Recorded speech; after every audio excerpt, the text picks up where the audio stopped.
The live action How to Train Your Dragon movie was not that bad. What? I watched the movie just like 15 minutes ago, and I wanted to give you guys my thoughts and really how I feel about this movie and maybe a little bit of dialogue about adaptations in general, specifically live action adaptations. So without further ado, let's get into it. Roll the intro. You're now watching The Captain.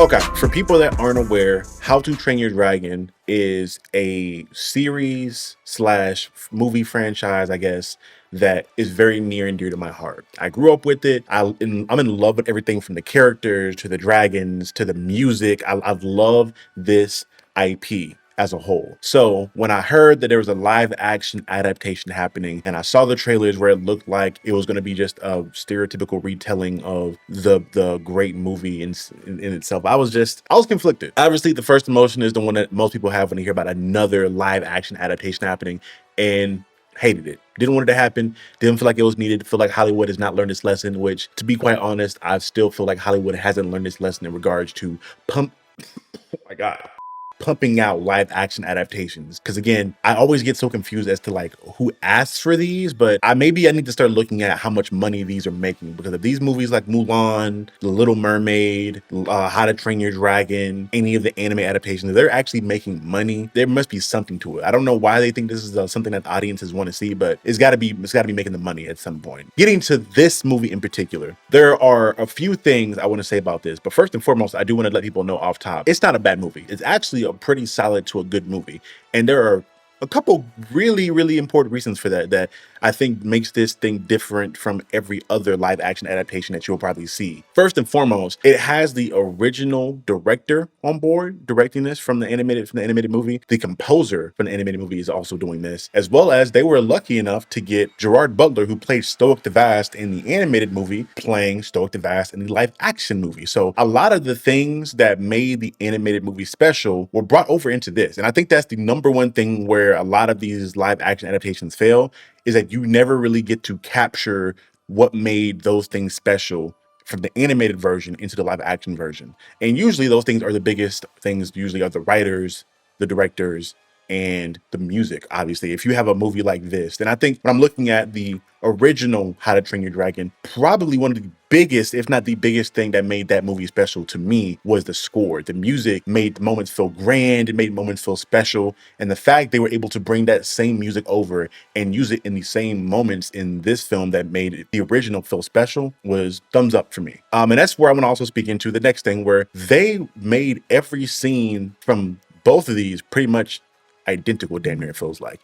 In a lot of the live action movie, you will hear identical dialogue from the animated movie, identical scenes, even in the way that the scenes were shot and framed are identical to the animated movie. Hell, again, everything about this is literally like copy and paste. And although that irritates me, because I think in my prior adaptation video, which you guys can find somewhere on the screen on here, I dislike when I'm looking at a live action adaptation of something when you just retell the same story.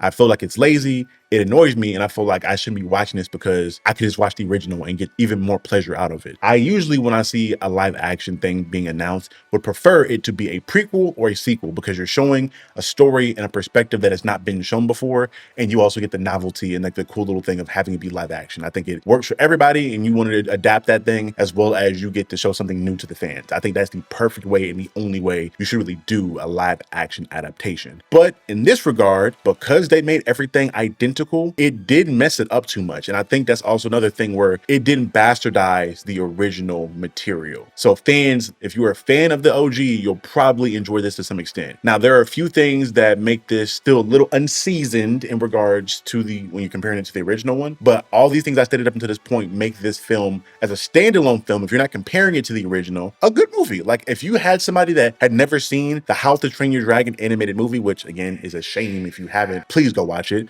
But in the case that you haven't and you watch this first before you watch that, because again, go watch that shit. I wouldn't be mad at it.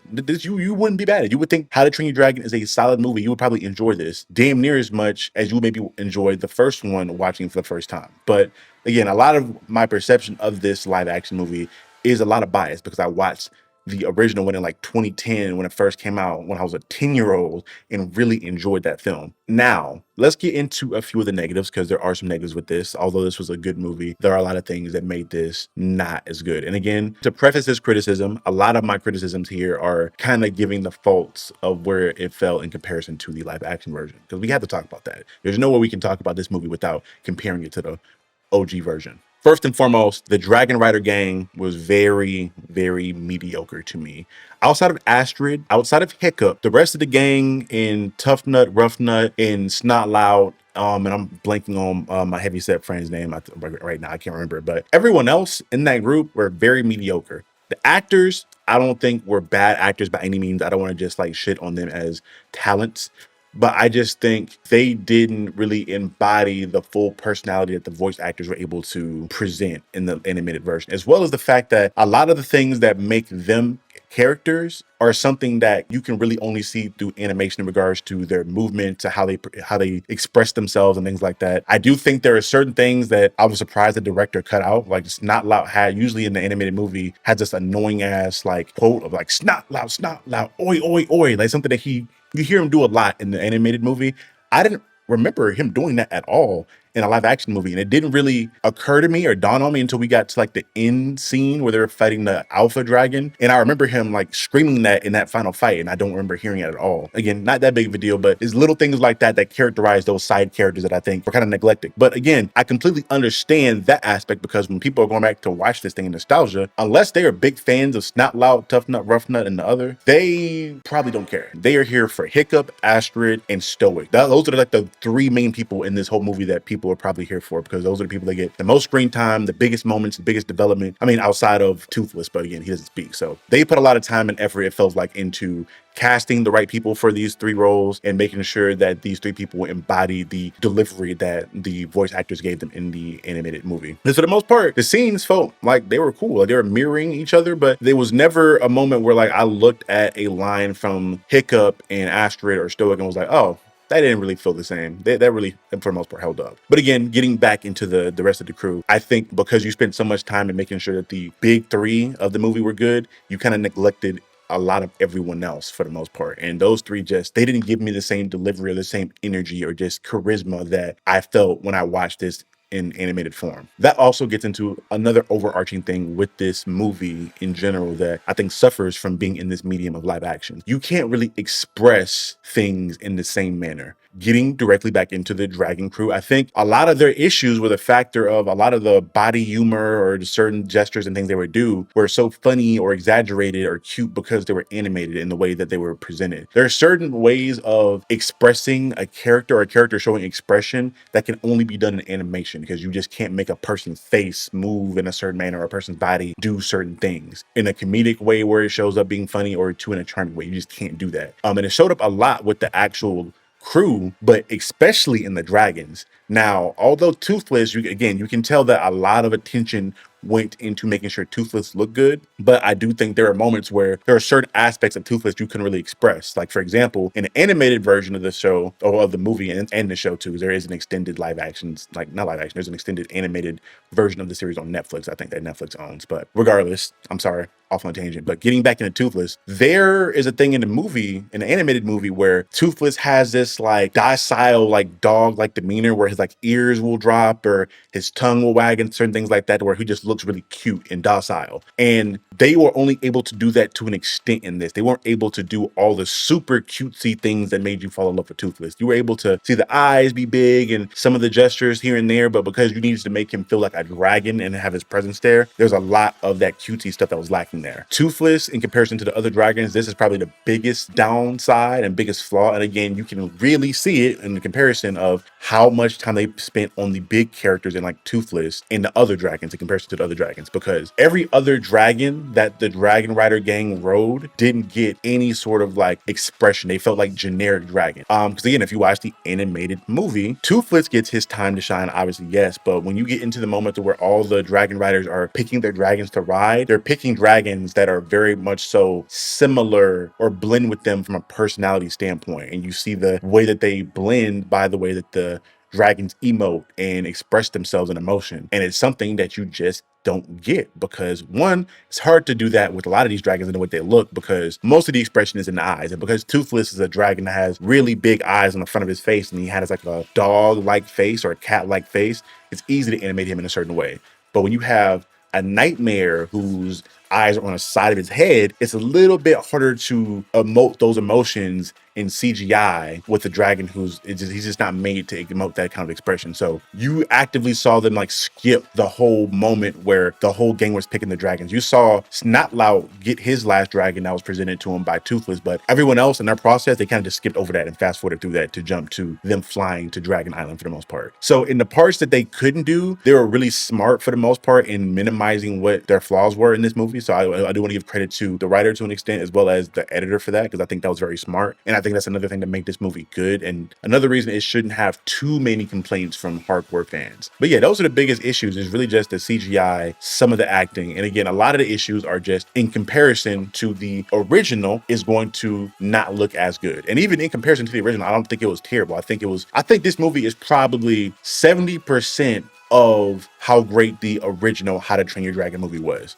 Like 70%. I think for the most part it held up through everything. But again, I think there's that 30% in there where the CGI and the live action kind of took it down a peg. So again, I always am one to say that I think the superior form of media is always animation. I love seeing live action movies when they're done correctly, or when they're just good in general, especially horror movies. But I will always advocate for animated projects, because you can just do more creatively with them. There's just more in the medium you can play around with. There's more that you can use to express people, and there's more you can do from an action standpoint. There's just nothing animation cannot do. And there's a million different ways you can style something or light something that you can also do in real life, but you can't exaggerate it to the same extent. But, I digress. All that being said, this movie is not terrible, but I do not want to see another one. I do not need to see How to Train Your Dragon 2 and 3. I do not need to see them try to expound upon the animated series and turn the animated series into a movie or live actions. I don't need to see any more live action How to Train Your Dragon. This wasn't terrible, but this was also, like I mentioned before, not needed. But again, I can always understand the need for this in regards to bringing something back for a new generation. But that being said, I would highly advise you at that point, just make a sequel animated movie or a prequel animated series. Involve characters that we've seen before. Maybe you do like a young version of Stoic and his wife and their journey, or you can fast forward to see Toothless. You can fast forward to see Hiccup and Astrid as older people, and maybe the new generation of Dragon Riders. You can always do more with animated stuff if you really want to milk this thing and you really want to bring this back for a new generation in a way that is a lot better and probably a lot more cost effective. I'd be so interested to see like the price comparisons in between super big, expensive, good looking CGI dragons versus you just paying a team of artists and animators to animate another one of these. So I don't know. But shout out to Gerard Butler and the rest of the cast. Shout out to the director, as well as the composer, as well as just the entire team that put this film together, because I do think it was a solid movie, a solid homage to the original. And I didn't hate it. I did not hate this thing. I enjoyed this thing for the most part, and it brought back a lot of nostalgia, so much to the point that as soon as I'm done recording this, I'm going to go back and rewatch all 3 of these animated movies, like back to back to back in succession, just to fulfill my need for nostalgia to go through. But again, for me, How to Train Your Dragon is probably a top 5, maybe top 10 all-time animated movie.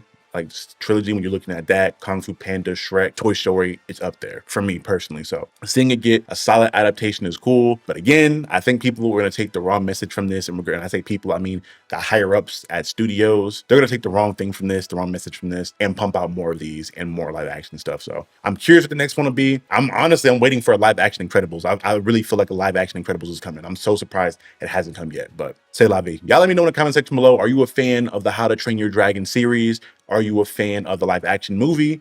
Let me know what you guys think below in the comment sections, and we can have that conversation in the comments. Or, also let me know if there's another live action film or show you want me to cover in this, because I think so far I've done 2. I think I've done like Cowboy Bebop, this, maybe Sonic. I don't know if I'll talk about Sonic specifically, but say la vie. This has been Captain Diesel of Captain Diesel's Dojo, and I will see you guys next time. Remember, be good people.